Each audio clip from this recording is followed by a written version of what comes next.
Então, o senhor pegou tropas de burro ainda, parando em frente o comércio. A torrefação, em que ponto ela compra o café? É porque as torrefadoras, ela compra o café coco ou já compra... Não, comprava o café verde, como chamavam, né? Comprava ele verde, mas descascado?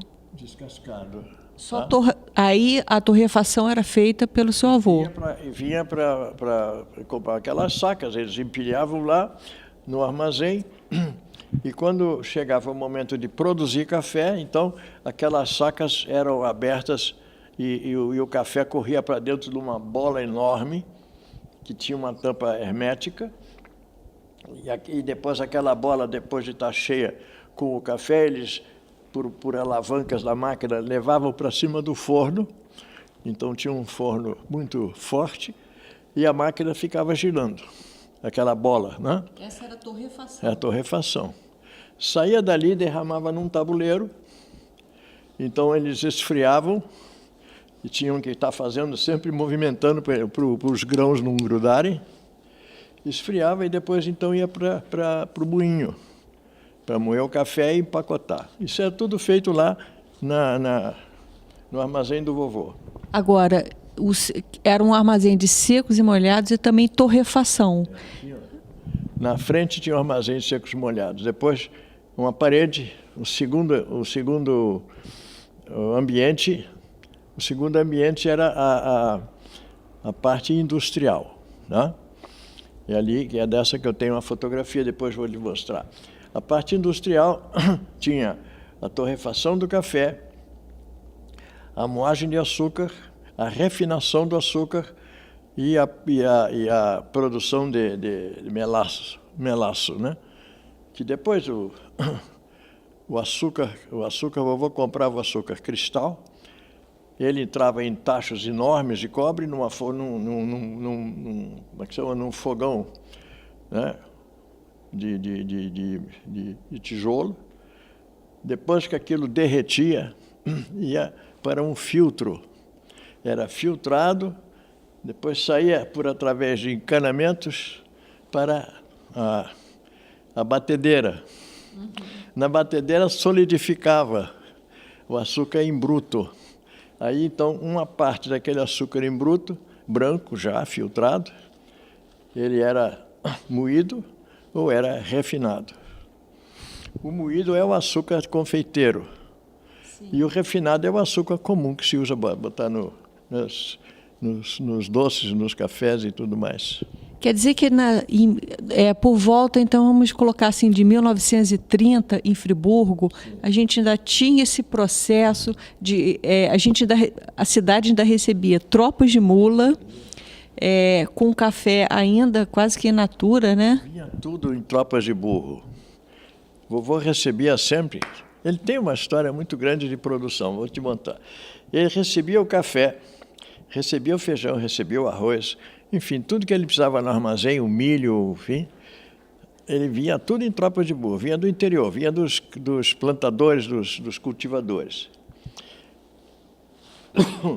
E para a nossa casa, que era ao lado, fazia parte do conjunto, da nossa casa, para a família, o meu avô produzia vinho de laranja, vinho moscatel e goiabada para o ano inteiro.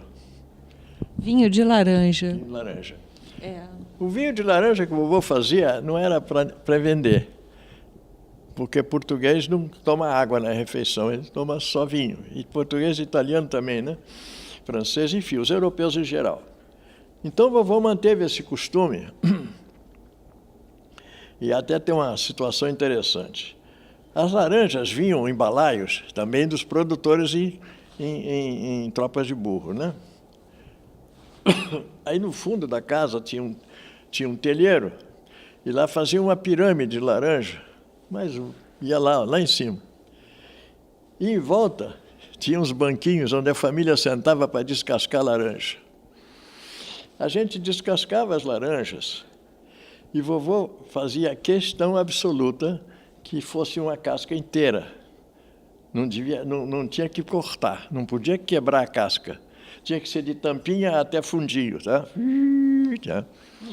Por quê? Porque o vovô pegava aquelas cascas, pendurava em varal que ele tinha no quintal para secar ao sol.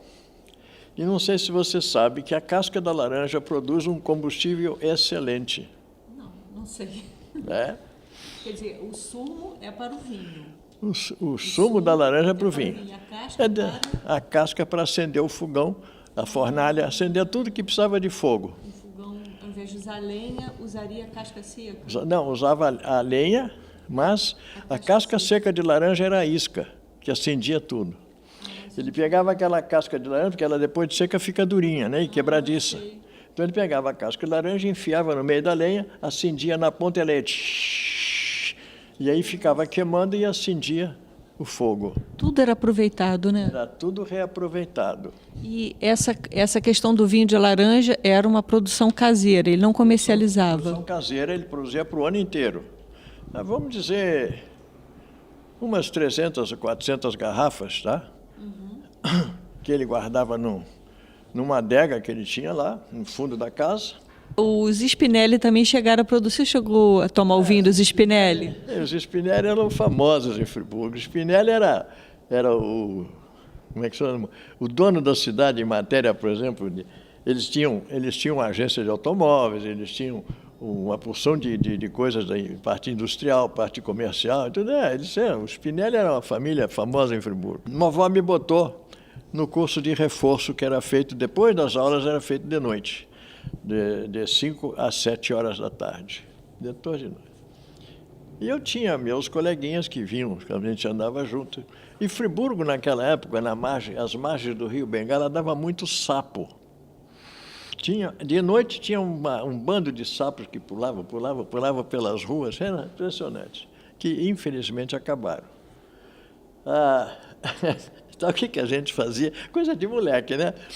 A gente ajeitava o sapo bem de frente, o rio lá atrás, a gente mandava, fazia uma cavadinha, como chama em futebol, assim, tipo pelo queixo do sapo, o sapo saía voando e pufa dentro d'água no rio.